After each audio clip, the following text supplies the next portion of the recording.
உலக தமிழ் உறவுகள் அனைவருக்கும் அன்பான வணக்கம். நீங்க இப்ப பார்த்துட்டு இருக்கிற வீடியோ இந்தியாவின் ராமநாதபுரம் மாவட்டம் ராமேஸ்வரத்தை அடுத்து வருகிற சேராங்கோட்டை பகுதியைச் சேர்ந்த 12ஆம் வகுப்பில் படிக்கும் மாணவியை அதே பகுதியைச் சேர்ந்த முனிராஜ் என்பவர் ஒரு தலைப்பட்சமாக காதலித்து வந்த நிலையில் மாணவி காதலை ஏற்க மறுத்ததால் கத்தியால் சரமாரியாக காதலன் குத்தி மாணவியை கொலை செய்த சம்பவம் இந்தியாவில் பெரும் பரபரப்பை ஏற்படுத்தி இருக்கிறது.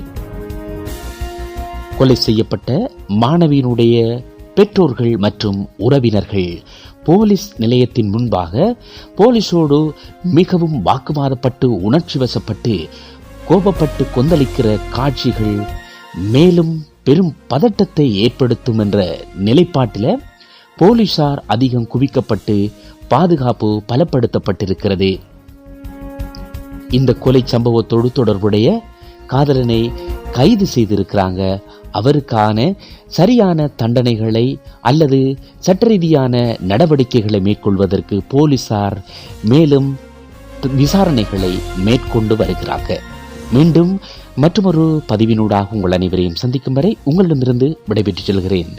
அதுவரை என்னுடைய சேனலுக்கு புதுசாக நீங்க வந்திருந்தா நிச்சயமாக புது தகவல்கள் அப்டேட் பண்ற தகவல்கள் உடனுக்குடன் வருவதற்கு என்னுடைய சேனலை சப்ஸ்கிரைப் பண்ணி உங்களுடைய பெரும் ஆதரவை தந்து மீண்டும் உற்சாகப்படுத்துமாறு அன்போடு கேட்டு மீண்டும் விடைபெறுகிறேன். நன்றி, வணக்கம்.